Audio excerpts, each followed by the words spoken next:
If you're preparing for the Praxis Interdisciplinary Early Childhood Education 5023 exam, Growth and Development of Young Children Across the Spectrum of Development, this video is designed to make studying clear and more manageable.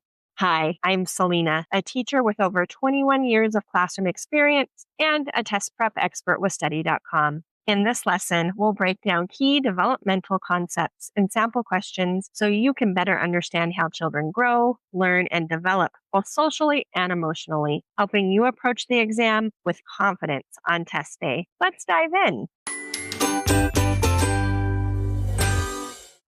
Which of the following explains why a child with atypical development would display challenging behaviors? A child displaying challenging behaviors is communicating with others about what is difficult for them. B, difficult behaviors arise in children with atypical development because they want attention from adults in their lives. C, children with atypical development do not typically display challenging behaviors because they are usually behind their peers and only fine motor skills. Or D, a child showing challenging behaviors is doing so because they do not know any better, therefore needing early intervention in order to correct these outbursts.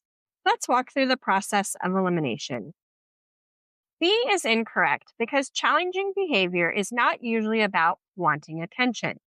For children with atypical development, behaviors often happen because they are frustrated or unable to communicate their needs, not because they are seeking adult attention. C is incorrect because children with atypical development can show delays in many areas, not just fine motor skills. D is incorrect because challenging behavior is not about a child not knowing any better or needing to be corrected. These behaviors are a form of communication, and the goal is to understand and support the child, not simply fix the behavior. The correct answer is A.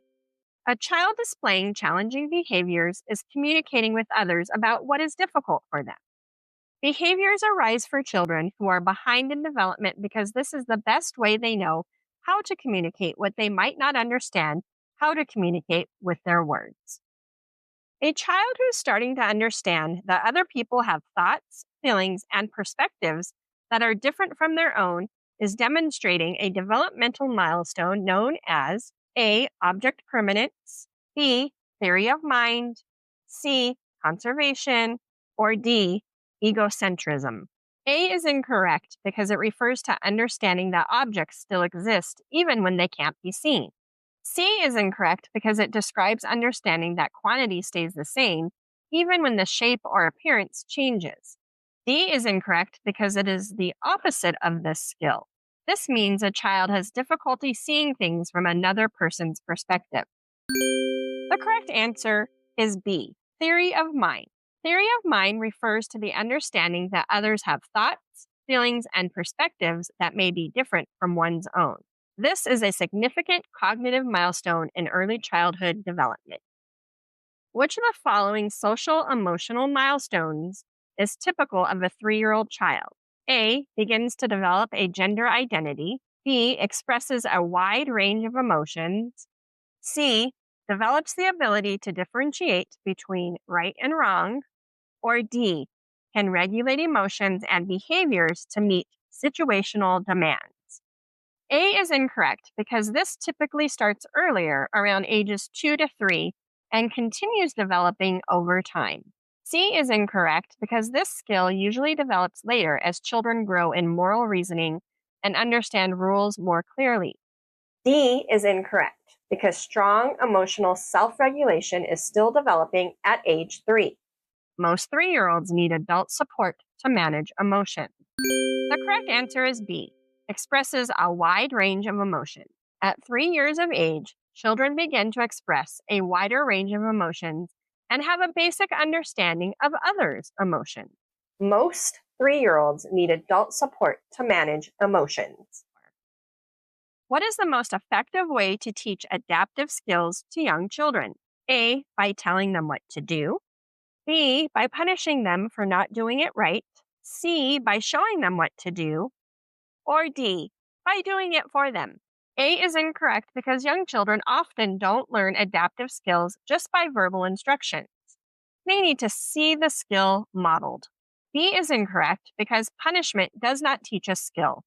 D is incorrect because children don't learn independence when adults complete the task for them. The correct answer is C.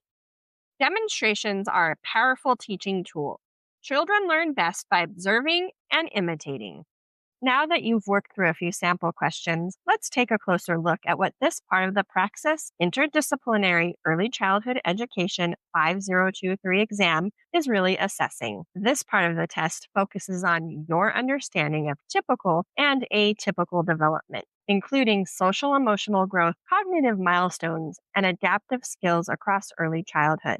In the practice questions, you examined how children communicate needs through behavior, develop perspective taking, and acquire independence through modeling and support.